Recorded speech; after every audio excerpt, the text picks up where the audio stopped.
안녕하세요. 호랑이형님 분석하는 호랭박사입니다. 호랑이형님 2부 177화 사수 2편 리뷰를 시작하겠습니다.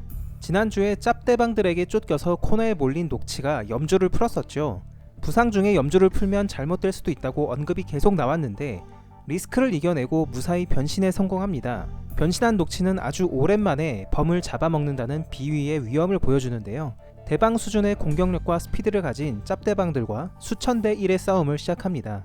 일단 겁을 줘서 쫓아내보려고 한 놈을 반으로 찢어서 죽이는데 짭대방들은 전혀 동요하지 않습니다. 그저 멀리서 들려오는 부 소리에 맞춰서 지휘에 따를 뿐이죠. 거의 정신지배를 당하고 있다고 봐도 무방할 정도인 것 같아요. 녹치는 한때 자신이 두려워했던 대방이 떼거리로 달려드는데도 여유를 부립니다. 어디 간만에 몸 좀 풀어볼까 라며 섬뜩한 표정을 짓죠. 과거 흰산 범들을 죽일 때나 비녀단 상병들을 학살할 때 나왔던 특유의 광기가 드러납니다. 그리고는 대학살이 시작되죠. 녹치는 인간형 상태에서는 한 개씩만 날렸던 참격을 두 개씩 연달아 날립니다. 이때부터 고인이 된 대방의 위험에 먹칠을 하는 장면들이 줄줄이 나오죠. 녹치가 한번 공격하면 짭대방 수십 마리가 학살을 당합니다. 참격에 맞아 죽는 건 물론이고 주먹질만 해도 몸이 펑펑 터져버리죠. 아무리 대방모가 급히 만든 클론이라지만 찐 대방과 피지컬 면에서는 차이가 없었는데도 속수무책으로 떼죽음을 당합니다. 녹치는 한술 더 떠서 예전에 비위들이 쓰던 기폭탄 공격까지 합니다. 산군과 싸웠던 비위들이 쓰던 기술이었죠. 녹치도 이걸 할 수 있다는 건 처음 나왔는데 비위들 전용 기술인 것 같습니다. 이 기술은 언뜻 보면 드래곤볼처럼 폭발하는 기덩어리로 생각할 수도 있는데 모습은 비슷해도 성질은 약간 다릅니다. 이 기술에 맞은 상대방은 일단 묵직한 뭔가에 맞은 것처럼 물리적인 충격을 1차적으로 받습니다. 그러다가 벽이나 땅에 부딪혀야 폭발이 일어나는 기술로 보이죠. 사실 호형에 등장하는 기폭탄들이 대부분 비슷한 성격인 것 같습니다. 일형이나 추호형의 경우를 봐도 비슷하죠. 닿기만 하면 폭발하는 게 아니라 일단 물리력으로 먼저 밀어버립니다. 더 이상 밀어낼 수 없는 벽이나 땅을 만나면 그제서야 터져서 없어집니다. 폭발력도 현실적인 수준이에요. 일형 정도 돼야 지형을 깨부수는 정도고 녹치 정도는 그냥 땅이 조금 파이는 수준입니다. 여튼 녹치는 신나게 학살을 시작했는데 짭대방 숫자가 워낙 많다 보니 금방 지쳐버립니다. 그러다가 멀리서 들려오는 부 소리에 주목하는데요. 이 소리가 바로 짭대방 떼들을 조종하는 소리인 걸 알아챕니다. 녹치는 참격과 기폭탄을 동시에 날리면서 마전을 공격하는데 의외로 마전이 강대 강으로 맞서는 전개로 나갑니다. 녹치의 참격은 칼 깃털을 사용해서 잘라버리고 기폭탄은 그냥 몸으로 받아버리죠. 베일에 쌓여있던 마전의 전투력이 드러나는 순간이었습니다. 사실 마전은 이매로 개조되기 전까지는 강한 상병 그 이상도 이하도 아니었습니다. 과거 산군에게 사지가 찢기는 부상을 당했고 이매로 개조되면서 겨우 목숨을 건지게 된 것이죠.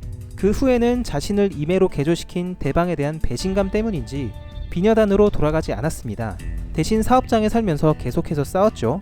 나가고 싶으면 얼마든지 쇠창살을 부수고 관리자를 죽이고 나갈 수 있었는데도 그러지 않았습니다.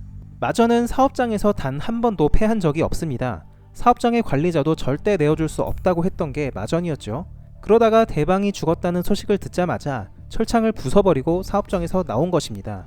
그 정도의 전력이라면 수인화 녹치와 맞대결해서 대등하게 싸우는 것도 이상해 보이진 않습니다. 어쩌면 대방의 전투력마저 뛰어넘은 게 현재의 마전인 듯 합니다. 그 와중에 마전이 흥미로운 얘기를 합니다. 대방 형님이라는 말을 하죠. 이전 화에서 대방모가 만들어낸 괴물도 그렇고 마전도 그렇고 결국은 대방모가 낳은 자식들인 건 맞는 것 같아요. 돌아보면 대방모의 정신지배는 도모지나 할조, 인간에게는 먹히지 않았는데 그 이유를 좀 알 것 같습니다. 대방모에게 정신지배를 받는 인물들은 대방모의 자식들 뿐이다. 즉 이들의 감정은 연결되어 있다는 거죠. 그렇게 생각하니까 당시 상황이 이해가 갈 것 같습니다. 여튼 마전과 녹치가 한판 붙으려는데 정체불명의 인물들이 등장합니다. 하늘에서 땅으로 떨어지면서 등장하는데 마치 어벤져스에서 토르가 등장하는 듯한 느낌을 받았습니다. 이 인물은 다름 아닌 히아였죠.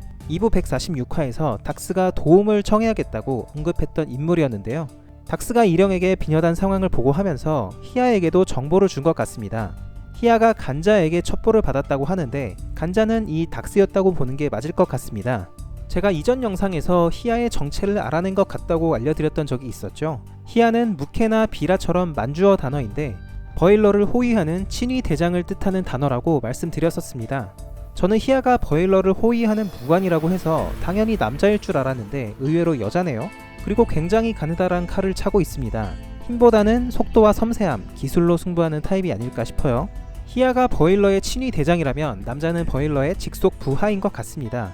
대뜸 이령은 어디 간 거야? 라고 반말을 하는데 어떤 독자분들은 이 장면 때문에 이령보다 센 거 아니야? 라고 생각을 하신 것 같아요.